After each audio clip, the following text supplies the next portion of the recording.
بیٹا, ابو آپ کے ابو پہلے ایسے نہیں تھے, بہت گندے ہو گئے ہیں, سب آپ کی جان کے دشمن بن گئے,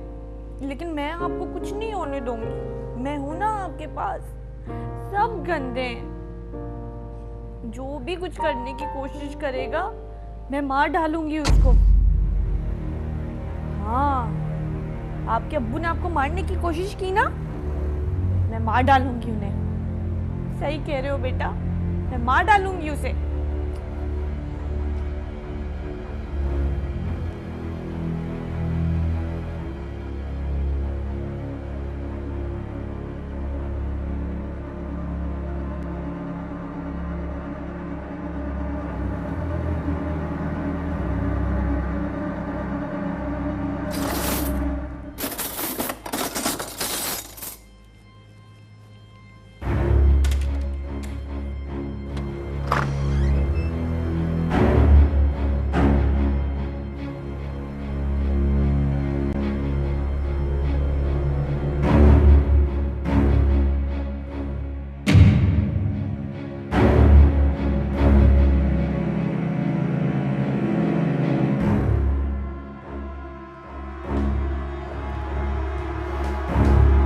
پاگل ہو گئی ہو تم؟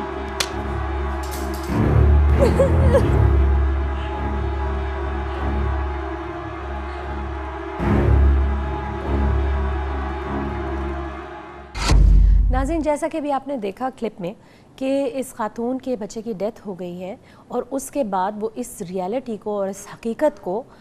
ایکسیپٹ نہیں کرنا چاہتی, ماننا نہیں چاہتی, اور اس نے ایک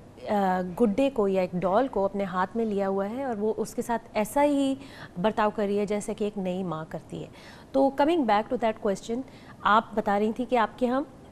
عورت فاؤنڈیشن کے ایک حصے میں لیڈی ہیلتھ ورکرز ہوتی ہیں, تو کیا لیڈی ہیلتھ ورکرز کے پاس کوئی ایسی ٹریننگ ہے کہ وہ ایسی ماؤں کے پاس جن کے بچے کی ڈیتھ ہو گئی ہے یا اسٹل برتھ ہوئی ہے, ان کو ایجوکیٹ کر سکیں لاس کے بارے میں, گریف کے بارے میں؟ دیکھیے, لیڈی ہیلتھ ورکر جو ہیں وہ بیسکلی تو جب مختلف ہمارے یہاں پولیو ڈیز ہوتے ہیں یا کچھ اور اس طرح کی جو چیزیں جو ان کو کچھ میڈیسنز ہوتی ہیں جو انہیں پرووائڈ کرنا ہوتی ہیں اس وقت جاری ہوتی ہیں, لیکن بیسکلی اس طرح کی کاؤنسلنگ کے حوالے سے میں سمجھتی ہوں کہ ان کی ٹریننگز نہیں ہوتی, جو کہ بہت ضروری ہے, کیونکہ دیکھیں بہت بڑی تعداد میں لیڈی ہیلتھ ورکر پاکستان میں موجود ہیں اور وہ بہت ہی چھوٹے چھوٹے گاؤں تک ان کی پہنچ ہوتی ہے گی اور وہاں وہ جاری ہوتی ہیں. تو میں سمجھتی ہوں کہ اگر اس طرح کی ٹریننگ کے حوالے سے ان کو اگر ٹرین کیا جائے تاکہ وہ بات جو ہے وہ ان تک پہنچا سکتی ہیں اور انہیں بتا سکتی ہیں کہ اگر اب اس طرح کا انسیڈنٹ ہوا ہے تو اب آپ کو کیا کیا کرنا چاہیے اور کس طرح کی, اور دوسرے کہ فیملی میں بھی فیملی ممبرس کو بھی تھوڑا سا سپورٹ کرنا چاہیے کہ ایک واقعہ ہو گیا, کیونکہ ہمارے یہاں دیکھا یہ گیا ہے کہ اگر میرا ایکسپیرینس 20 سال کا ہے اور میرے ساتھ جو میرا جونیئر ہے اس کا 10 سال کا ایکسپیرینس ہے تو میں یہی سمجھوں گی یہ بھی اس کا ایکسپیرینس بھی اسی لیول کا ہونا چاہیے, اور لیکن وہ سب باتیں پتہ ہیں. ہاں ایسا نہیں ہوتا ہے, کیونکہ جو ساس ہوتی ہیں ظاہر ان کا ایکسپیرینس میں اور جو بہو ہوتی ہے اس کے ایکسپیرینس میں بہت فرق ہوتا ہے گا. تو بجائے اس کے کہ ہم یہ ہر وقت اس کو کہتے رہیں کہ سبھی کے بچے مر جاتے ہیں, اللہ تعالیٰ اور دے دے گا, اور اس طرح کی جو باتیں ہوتی ہیں تو اس کو تھوڑا سا پازیٹیو وے میں اور تھوڑا سا چینج کر کے. سب سے زیادہ بڑی ضرورت جو ہے وہ اس کی سچائی کو ماننا کہ یہ ایک چیز تمہارے ساتھ ہو گئی ہے, اور چاہے یہ اور بھی لوگوں کے ساتھ ہو چکا ہو, اس کے لیے یہ ایکسپیرینس بہت ضروری ہے. اور اس چیز کے اوپر بات کرنا اور اس چیز کو ڈسکس کرنا بہت ضروری ہے کہ وہ ایک بہت مشکل وقت سے گزر رہی ہے. اور دوسری بات یہ ہے کہ یہ ضروری نہیں ہے کہ کوئی چاہے وہ میل ہو یا فیمیل ہو, کوئی وہ حرکتیں ہی پاگلوں والی کی جائیں جب اس کی کاؤنسلنگ کے لیے کہیں لے کے جائے کسی ڈاکٹر کے پاس, بلکہ اس طرح کے اگر جب انسیڈنٹ ہو تو جب بھی لے کے جایا جا سکتا ہے کاؤنسلنگ کے لیے. اور اس میں ضروری نہیں ہے کہ جس کے ساتھ یہ انسیڈنٹ ہوا ہے وہ بھی یہ سوچے کہ نہیں میں پاگل نہیں ہوں جو میں اس طرح جو ہے جاؤں یا کسی کے ساتھ بات کروں. تو میں سمجھتی ہوں کہ پاکستان میں شاید اب اس طرح کا کوئی ایسی ڈیزیز نہیں ہے جس کا علاج ممکن نہیں ہے. تو اس حوالے سے صبا میں آپ سے پوچھنا چاہ رہی تھی کہ کیا ہمارے گائنیکالوجسٹ جو عورتوں کے ساتھ کام کرتے ہیں کیا ان کو یہ ٹریننگ ہے, کیا وہ اس معاملے میں پریپیئرڈ ہوتے ہیں کہ اگر ایک خاتون ہے اور ان کا بچہ جو ہے وہ نہیں بچ پایا, زندہ نہیں بچ پایا, تو وہ اپنے ڈاکٹرز جو ہیں وہ ہاسپٹلس میں اپنے پیشنٹ کی کاؤنسلنگ کرتے ہیں؟ جتنے بھی گائنیکالوجسٹ ہیں یا جتنے بھی ہیلتھ پروفیشنلز ہیں اسپیسیفکلی جو سائیکالوجسٹ کے شعبے سے تعلق رکھتے ہیں سائیکالوجی کے, وہ یہ جانتے ہیں کہ یہ چیز کتنی اہمیت ہے, اس کی کتنا ضروری ہے کہ اگر کوئی کسی بھی قسم کے لاس سے گزر رہا ہے اس کے لیے تھیراپی یا کسی سے بھی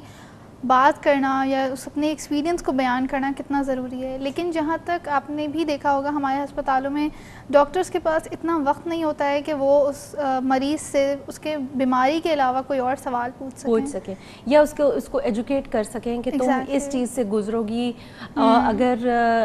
ڈیلیوری کے بعد تمہیں پوسٹ پارٹم ڈپریشن ہو سکتا ہے, اس کے یہ نتائج ہو سکتے ہیں, کہ ایک سپورٹ نیٹ ورک بناؤ, اپنے ارد گرد لوگوں کو رکھو جو تمہیں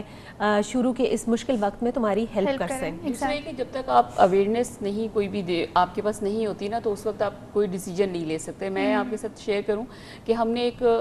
کمیونٹی کے گروپ کے ساتھ ہیلتھ کے حوالے سے ایک پروگرام رکھا, اور وہاں پہ ہم نے ایک ڈاکٹرز کو بلایا, گائنیکالوجسٹ تھی, ان کو بلایا, اور انہوں نے جب بات چیت کی تو اس کمیونٹی میں تقریباً 14 سے 15 سال کی عمر میں بچی جو ہے وہ ماں بن چکی ہوتی ہے. اتنی کم عمری میں وہاں شادی ہو جاتی ہے. اچھا. تو جب انہوں نے بتایا کہ کم عمری میں شادی ہونے سے اس بچی کی صحت پہ اور باقی ساری چیزیں کس طرح افیکٹ ہوتی ہیں, تو اگر اس کی شادی جو ہے وہ آپ 20 سال کی یا 21 سال کی عمر میں کریں گے تو یہ چیزیں جو ہیں وہ اس کے ساتھ نہیں ہوں گی, کیونکہ ماں اسی پروسیس سے گزر چکی تھی. تو میں آپ کو بتاؤں کہ اس پروگرام میں ہمارے کوئی تقریباً